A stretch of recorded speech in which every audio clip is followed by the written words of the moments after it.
Well, a few days ago, President-elect Trump drew together an august group of the top professionals in the mainstream news media, and the result, according to the New York Post, was it's a firing squad is what it was. Hi, everybody. I'm Bill Whittle here with Steve Green and Scott Ott, and this is your right angle on the Donald Trump attitude towards our friends in the mainstream media. And gentlemen, I have to tell you, even if he is not, he can be in office. He's already accomplished what I would like to see accomplished. So let's just break this down a little bit. Steve, what we heard, especially among CNN people, is that by tweeting, by using Twitter, he's somehow running around. He's doing an end run around the free press, and this is a horrible danger to American democracy. The idea that the president might be able to communicate directly with the American people without having to go through the high priesthood in the glass skyscrapers in New York. What do you think about this idea, Steve? Do you think that this is the end of the free press and therefore the end of the republic? We don't have a free press, Exactly. 60, 70 years ago, I guess now, when he was leaving office, President Eisenhower warned about the growing military-industrial complex, and when you look at the wreck that our procurement process has become, well, you got to say Eisenhower was just dead on right. By the only procurement program that works is the Virginia-class submarines, which is just a stellar program. But that was half derived from the Seawolf program before that, which was huge overruns, huge expensive boats. But today we have the Democrat media complex, or maybe it's the media government complex, however you want to term it. It's this conglomeration of government and Democrats, and the mainstream media is just this revolving door. Big money, and it's, as I've said before on the show, it's Caesar Flickerman's all the way down. And Trump is breaking this thing. And I've seen complaints that in any other time, in any normal time, in any decent time would be valid complaints, the way that Trump is kind of horsewhipping the media.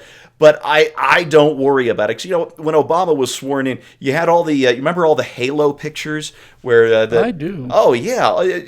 Every photographer knew he'd get a magazine cover or a front page shot if he could capture the light just right so that it appeared Obama had a halo. You can Google search, do a Google image search for these, and you just get hundreds of them over the last 8 years. It was not an independent media. It was the Obama steno pool, as we've joked many times over the years. But it's not a joke. So somebody has got to end run. Somebody's got to horsewhip these guys. Somebody has to let them know to start doing their damn jobs, which is, I don't care about bias, but they can't be partisan. They can't just be Democrats with bylines. And of all the things I worry about with Donald Trump, this is not one of them. This is what he was born to do. What I would love for him to do is, since he's obviously not too versed on a whole lot of policy, I would love for him to turn over most of the day-to-day reins to Pence, to Mike Pence, and just spend 24/7 on Twitter, on YouTube, just making end runs around the press and putting them to shame, because God knows they deserve it.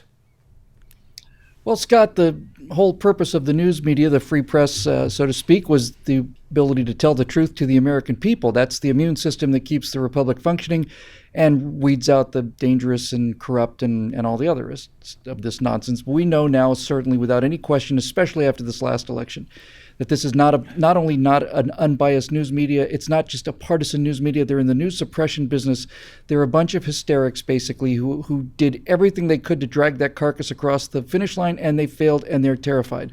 So speaking about telling the truth, Scott, it's reported that Donald Trump said to the president of CNN, he said, "Your network is filled with liars, and all of your reporters are liars." And he signaled out a couple of them by name, or at least clearly, and she's a liar, and they're liars, and you're all liars. And sounds pretty honest to me.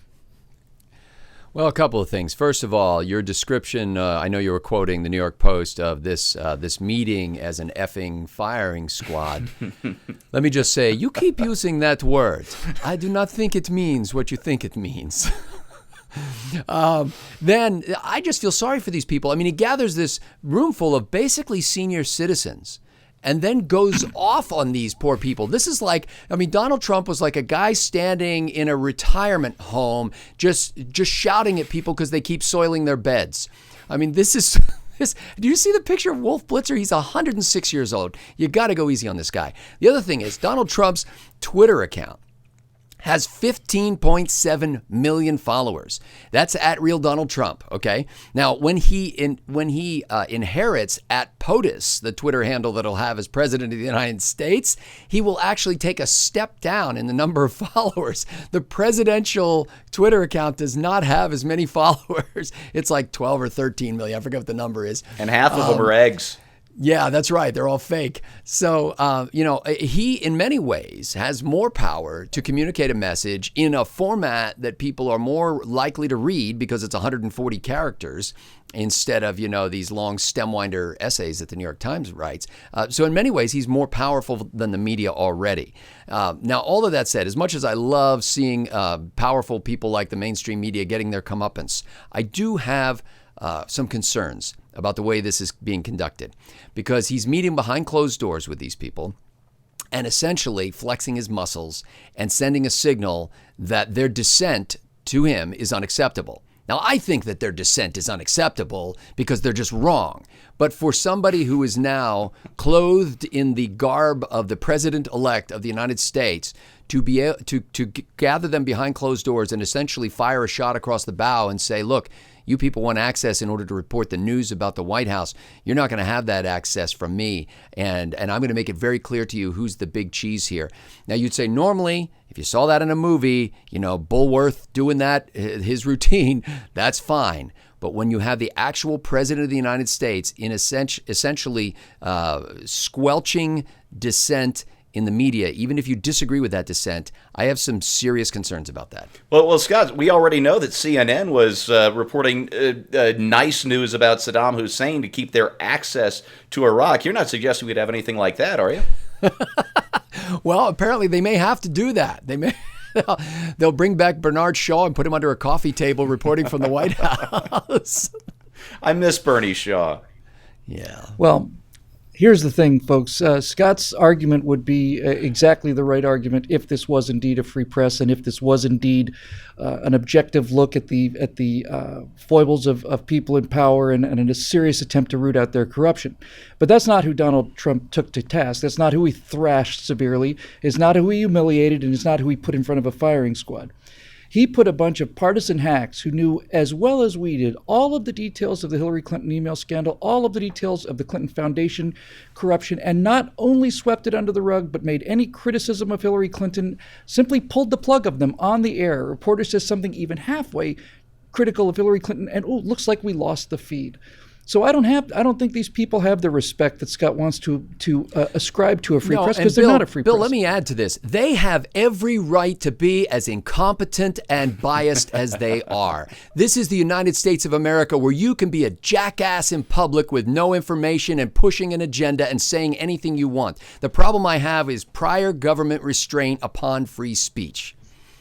But I don't see how he's restraining them at all. He's not talking about institutional blocks. He's not talking about censorship. He simply called them in here and said, I know what you are, and here's the relationship. Here's how it's going to be. Well, and in a way, though, he said, nice media you got there. Be a shame if anything happened to it. But what power does the president have to do that? He can disinvite them to the White House press briefing room or to conferences, but that's hardly prior restraint. And these are people that just had a monumental hissy fit because he decided to have dinner by himself and leave with his family and leave the press corps behind. I'm with you. Listen, on that to me, this is crystal clear, and it goes back to at least 10 years ago with our friend Andrew Breitbart, who understood that the enemy of freedom today is the mainstream media. You don't have to like it, but it's true. They are, in fact, the people who are skewing the information, concealing information, hoarding information, portraying wildly biased information.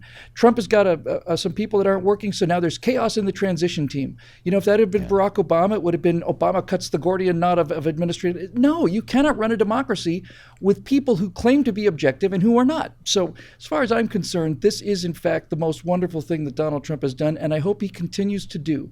Because when it comes right down to it, the ultimate guarantor of the information you receive as being accurate is you. We talk about this in Scott Ott's members-only segment this week, that This is up to you to determine what's true. And I think the American people have determined quite a long time ago, something like 94% of them, somewhere in that vicinity, have come to realize that these people are not news people, they're not reporters, they're not press. They are, in fact, political operatives, and they deserve just exactly that much respect. And that's what Donald Trump has shown them, I think. And nothing has made me happier since the election, to know that these people went in there and thought, okay, well, this is how it's going to be. We're not going to be able to control the information about this guy anymore. Donald Trump's going to be the most closely watched president in the history of this republic. So it's not like we're talking about putting our safeguards to sleep. They're going to be there in force. But I am glad finally somebody told these people what they are to their faces. And now let's see what happens in a world where the information can get out through any number of different sources. For everybody here at BillWhittle.com, this is your right angle on Donald Trump's recent firing squad on the mainstream media elites, and it's all made possible by the paying members at BillWhittle.com. Thanks for your membership, and we will see you next time.